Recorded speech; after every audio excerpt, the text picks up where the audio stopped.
CBI দয়াও বাইরে আছে। 100টা নাম নিয়ে গেছে, পুলিশ পোস্টিং এর নাম, ব্ল্যাঙ্ক অ্যাডমিট কার্ড নিয়ে গেছে, প্রাইমারি রিক্রুটমেন্টের 250টা। এরপরে তো সিবিআই ওকে দয়া করে বাইরে রেখেছে। আমরা চাই না ভোটের আগে সিবিআই অ্যারেস্ট করুক। যে হনুমান মন্দিরে ও আর তরুণজ্যোতি তিওয়ারি যা বললো তাতে তো পরিষ্কার আমরা যা বলে আসছি যে বিজেপি আর তৃণমূল সেটিং। আমি সেদিনও বললাম, সত্যি যদি বিজেপির সাথে তৃণমূলের ঝগড়া থাকতো তাহলে দেবরাজরা তো জেলের বাইরে থাকে না। সেই কথাটাই শুভেন্দু অধিকারী বলল, আমরা তাকে ছেড়ে রেখেছি, আমরা আবার ধরবো। তার মানে কি সেটিং এটা? তার স্ত্রী বিধায়িকা হওয়ার পর থেকে পুরো রাজারহাট গোপালপুরই হচ্ছে ওনার তোলাবাজের মূল অর্থটা ওনার হাতে আসছে চারিদিক থেকে, চারা সিন্ডিকেট থেকে। দেবরাজদের এই যে দৌরাত্ম্য, এটা বিজেপির ছত্রছায়াই হচ্ছে। দাদা, দেবরাজ চক্রবর্তীকে নিয়ে একটা আলোচনার ঘের তৈরি হয়েছে। দেবরাজ আসলে কে? এই রাজারহাট গোপালপুরের রাজনীতিতে কে এই দেবরাজ? না, দেবরাজের তো অ্যাকচুয়ালি দেবরাজ একটা সময় পূর্ণেন্দু বোসের কিছু অফিসিয়াল কাজ ফাজ করতো এখানে, এমএলএ যখন পূর্ণেন্দু বোস ছিল। তারপরে শোনা যায় যে কর্পোরেশন ইলেকশনের টিকিট না পেয়ে ও কংগ্রেসের সাথে যায়। তারপরে কৈখালি 7 নম্বর ওয়ার্ডে 2015 সালের কর্পোরেশনের নির্বাচনের সময় সেখানে কংগ্রেসের টিকিটে অন্যান্যদের নিয়ে সে ওখানে জয়ী হয়, কিন্তু সেখানে তখন তাকে সামনে রেখেই ওর উচ্চাসা সবসময় অনেক বেশি। ও তারপরে সেখান থেকেই আর কি পূর্ণেন্দু বোস এবং দোলা সেনের সাথে তার ঝামেলা হয়, এই যা জানি। তারপরে তো দেবরাজ মানে এখন গোটা রাজারহাটের তোলাবাজি সিন্ডিকেটের রাজ সবটাই নিয়ন্ত্রণ করে দেবরাজ চক্রবর্তী। এবং সামনে তার যে তার ওয়াইফ এমএলএ অদিতি মুন্সিরকে সামনে ব্যবহার করেই এই সিন্ডিকেট রাজের দৌরাত্ম্য দেবরাজ চক্রবর্তীর নেতৃত্বেই চলে।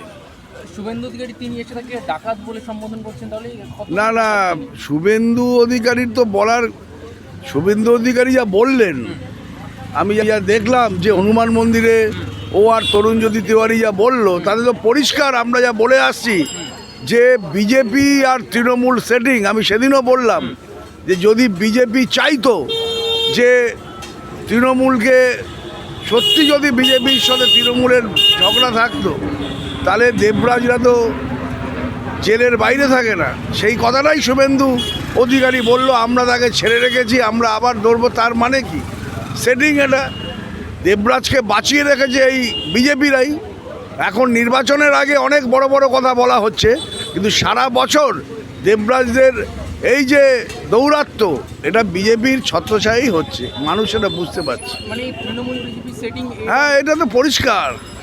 শুভেন্দু যখন বলছে যে আমরা ওকে জেল থেকে ছেড়ে রেখেছি, আমরা আবার ওকে জেলে ভরবো, সরকার করলে বাংলার পুলিশ করবে। হ্যাঁ সেইটাই তো ব্যাপার। তার মানে বাংলার পুলিশ ধরবে আর সিবিআইয়ের কাছে যা আছে তাতেই তো ওর জেল হয়, তাহলে সেটা হচ্ছে না। সেখানেই তো সেটিং। গোটা দিন বাড়িতে রেড করলো, তারপরে ছেড়ে আছে। এই সেখানেই তো সেটিং। যা বাগুইয়াটির মানুষ, জ্যাংরার মানুষ কোনোদিন দেখেনি, রাজারহাটের মানুষ দেখেনি যে পলিটিক্যাল লোকের বাড়িতে রেড হচ্ছে এইরকম। এখানে এর আগে বহু বামপন্থী রাজনীতির লোকরাও ছিল, কোনোদিন কোনো জনপ্রতিনিধির বাড়িতে এইভাবে রেড হওয়া কোনোদিন হয়নি, কিন্তু এটা হয়েছে। আমাদের সকলেরই রাজারহাটবাসীর কাছে এটা একটা কালো দিন, দুর্ভাগ্য যে জনপ্রতিনিধিদের বাড়িতে তহবিল তছরুপ, চাকরির দুর্নীতি, এইসবের জন্য রেড হচ্ছে। দাদা, দেবরাজ কে এই রাজারহাট গোপালপুরে? কারণ আমরা যেটুখানি শুনেছি, আমরা তো কাছে ধরে দেখিনি, তবে শোনা কথা শুনেছি যে যখন পূর্ণেন্দু বোস আমাদের এখানে বিধায়ক হয়ে আসলেন, তখন উনি ওনার পিএ ছিলেন। এবং সেই সময় জানি না ওনার সাথে কি হয়েছে, তারপরে ওনাদের সাথে রাগারাগি খাড়াখাড়ি হয়ে ওইখান থেকে কংগ্রেসে চলে আসে। কংগ্রেসে দেখলাম যে কৈখালিতে একটা ওয়ার্ডের কংগ্রেসের কাউন্সিলর হয়ে ওনার উত্থান রাজনীতিতে। সেইটা আমরা শুনেছি দোলা সেনের বিরুদ্ধে তার ক্ষোভ, এবং তিনি কংগ্রেসে এসে কংগ্রেসের টিকিটে কাউন্সিলর হলেন এবং কাউন্সিলর হওয়ার একটা টার্মস করলেন, এবং তারপরে যখন তৃণমূল ক্ষমতায় আসলো তখন দেখলাম যে আবার তৃণমূলে চলে গেছে। তৃণমূলের রমরমা, তিনি তৃণমূলের সুপ্রিমো। তার বিয়ের পরে তার স্ত্রীকে এই রাজারহাট গোপালপুর বিধানসভা গত বছর প্রার্থী করে জিতেছে, এবং তারপরে ওনার পুরো রাজারহাটের সাম্রাজ্য, যে নাকি আমরা জানতাম যে যখন কোনো কাজ করে না, ন্যূনতম কিছু টাকা নিয়ে তার জীবনযাত্রা শুরু, তারপরে দেখছি এই পরে যে তোলাবাজি সিন্ডিকেটবাজি, তা ওয়ার্ল্ড কাপে দেখি সপরিবারে যাচ্ছে 1 মাস ধরে। এইটা রাজারহাটের সব মানুষের কাছে, অনেকে মুখ খুলবে না, বলবে না, সব মানুষ জানে যে এত টাকার উৎস কোথা থেকে। আজকে দেখি সিবিআই ওনার বাড়িতে হানা দিচ্ছে, সেইটা তো বলতে হবে, সেটা তো আমরা জানি যে চারিদিকে এই কাউন্সিল, তার স্ত্রী বিধায়িকা হওয়ার পর থেকে পুরো রাজারহাট গোপালপুরই হচ্ছে ওনার তোলাবাজের মূল অর্থটা ওনার হাতে আসছে চারিদিক থেকে, যারা সিন্ডিকেট থেকে। এই হচ্ছে সেইটা তো এখন এইখানেই তো আমরা বলছি, আমাদের পার্টি বলছে, আমার নেতৃত্ব বলছে যে তৃণমূল আর বিজেপির সেটিং, এই সেটিংয়ে অপরাধীরা ছাড় পেয়ে যাচ্ছে, সিবিআই ইডি তাদের কিচ্ছু করছে না। এইটা তো আজকে প্রমাণিত যে তৃণমূল আর বিজেপির যে সেটিং আতাত, সেই আতাতে হচ্ছে কোটি কোটি টাকা এর লেনদেন হচ্ছে, এই কেন্দ্র সরকারের কাছে যাচ্ছে, মোদির কাছে যাচ্ছে, বিজেপির কাছে যাচ্ছে। এইটা আমাদের কাছে আজকে পরিষ্কার। অনেক মানুষ যারা নানা রকম এখানে বেনিফিশিয়ারি তৃণমূলের হয়ে রয়েছে, আপ টপ টু বটম, তারা এই কথা পারছে না, বলবে না। আমরা কমিউনিস্ট পার্টি করি, আমরা জানি পুঁজিবাদীর বিরুদ্ধে, শ্রমজীবী মানুষের স্বার্থে। এবারের আমাদের যে লড়াইটা হবে সেই লড়াইটা হচ্ছে লুটেরারের বিরুদ্ধে খেটে খাওয়া মানুষের লড়াই।